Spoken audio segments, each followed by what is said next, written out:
India கூட்டணியின் பிரதமர் வேட்பாளர் யாராக இருக்கலாம் என்பது குறித்து பிரியங்கா காந்தி சூசகமாக கூறியுள்ளார். மக்களவைத் தேர்தலில் பாஜகவை எதிர்த்து காங்கிரஸ் கட்சி தலைமையில் பல்வேறு கட்சிகள் இணைந்து இந்தியா கூட்டணியை உருவாக்கியுள்ளது. தற்போது மக்களவைத் தேர்தல் பல்வேறு கட்டங்களாக நடைபெற்று வருகிறது. மக்களவைத் தேர்தல் பிரச்சாரம் தொடங்கிய நாள் முதலே பாஜகவினர் இந்தியா கூட்டணி பிரதமர் வேட்பாளர் இல்லாத கூட்டணி என கேலி செய்து வருகின்றனர். மேலும் 7 நாளுக்கு 7 பிரதமர் இந்தியா கூட்டணியில் இருப்பார்கள் எனவும் பாஜக விமர்சனம் செய்து வருகிறது.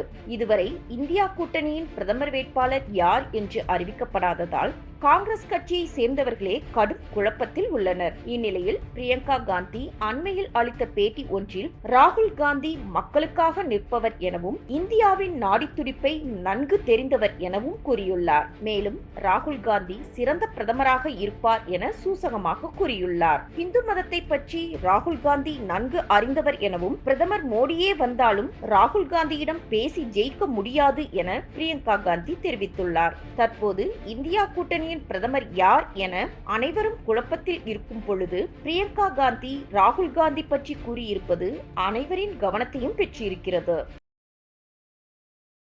செய்திகளை உள்ளது உள்ளபடி தெரிந்து கொள்ள ரெஃப்ளெக்ட் நியூஸை சப்ஸ்கிரைப் பண்ணுங்க.